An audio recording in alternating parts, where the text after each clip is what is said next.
Today, I'm talking about how to handle it when your potential client says, I need to go away and think about it, especially if you're a coach, therapist, healer, or other service-based business. Now, there is nothing more frustrating if you care about making a difference to your clients than hearing a string of potential clients say, I need to think about it at the end of your sales conversations, and it can leave you a bit on a back foot, not quite sure where to go next. So if you're at a place where I need to think about it has become something that you're hearing way more often than you would like, then this is for you. And today I'm sharing with you, first of all, how you know what your client really means when they say, I need to think about it.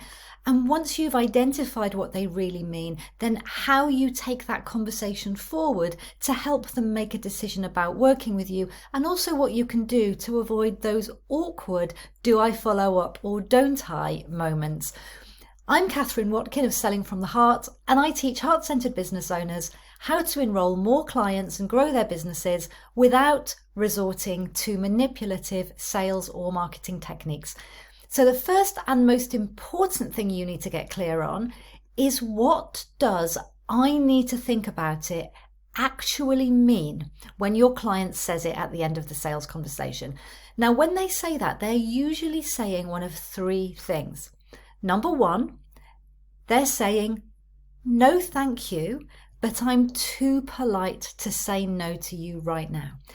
They're basically saying, I appreciate all the time you've taken to talk to me, and I think you're a very nice person, but overall what you've told me hasn't really convinced me, and I don't see the value in paying you for this. So instead I'm going to say, I need to think about it, because it's more comfortable to say that than to directly say no thank you.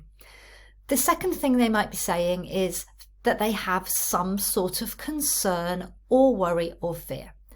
So this might be something like there's something about your process or the way that you work that they don't fully understand, and they are worried about it, and they would need to have that addressed before they can make their decision. It might be something like, oh, this feels like a lot of money, I'm not sure. Or it could be, I've got a lot going on in my life at the moment, I'm not sure if this is the right time to start. Some sort of fear, worry, concern of some sort that they haven't yet vocalized to you. So in this case, they are close to going ahead. They just have these very natural concerns. And the third one is simply that saying I need to think about it may very well be part of their decision process. So this might be that they never make a big decision about something on the spot, that they always like to go away and think about it or discuss it with a friend or with their partner. It might be more their financial process, that before they make a decision like this, they check the bank account, or again, they talk about it with their partner if perhaps it's coming out of a joint bank account. Now, the question for you as the business owner is, well, how do you know which of those three things it is? And here's the thing, you ask them. That's the way you know. And so the secret, and probably the most important lesson I would give you to take away from this today, is when you hear your clients say, I need to think about it, your job is to simply ask them one more question. And that question will go something like, do you mind if I ask, what is it that you need to think about? And the answer to that question will actually tell you everything you need to know about where to take that conversation next. Because if I need to think about it was really your client's way of saying a polite no, when you ask them that question, they're not going to open up. They're going to shut you down, and it's going to be quite clear that they're trying to end the conversation. They won't be very forthcoming with information.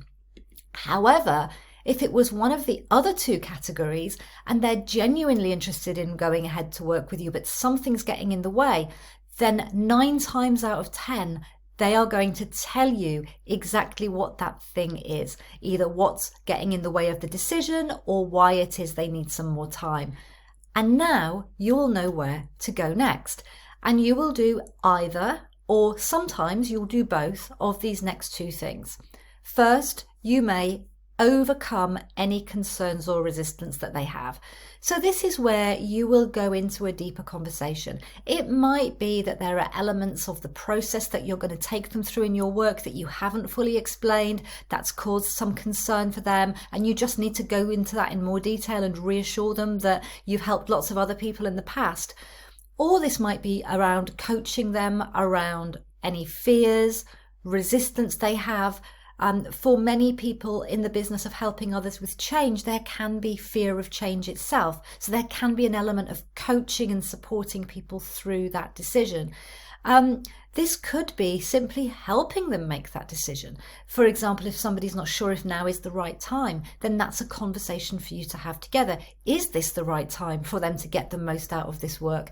Maybe it is, maybe it isn't. But you can only take them through this conversation if you've asked them for more information on what it is that's causing them to hesitate.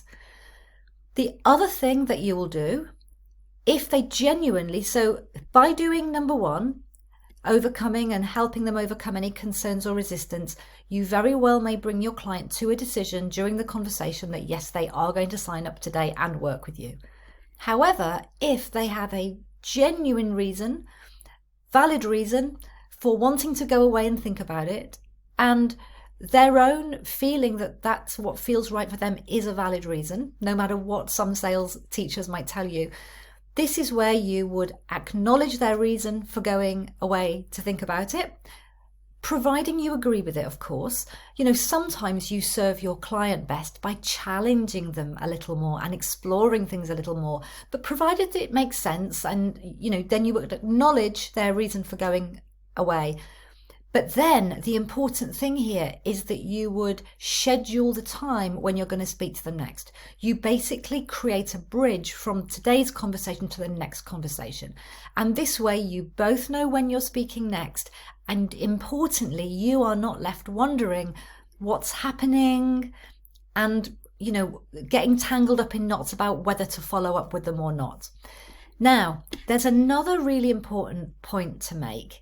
And this is that one of the most important ways of rescuing an I need to think about it scenario is actually to make sure that it doesn't happen in the first place. So the I need to think about it usually comes up at step 7 of my 7 steps to yes process. And I'll tell you how you can get hold of that in a minute. Now, this is right at the end of the sales conversation, the 7 steps to yes sales conversation, after you ask them to make a decision.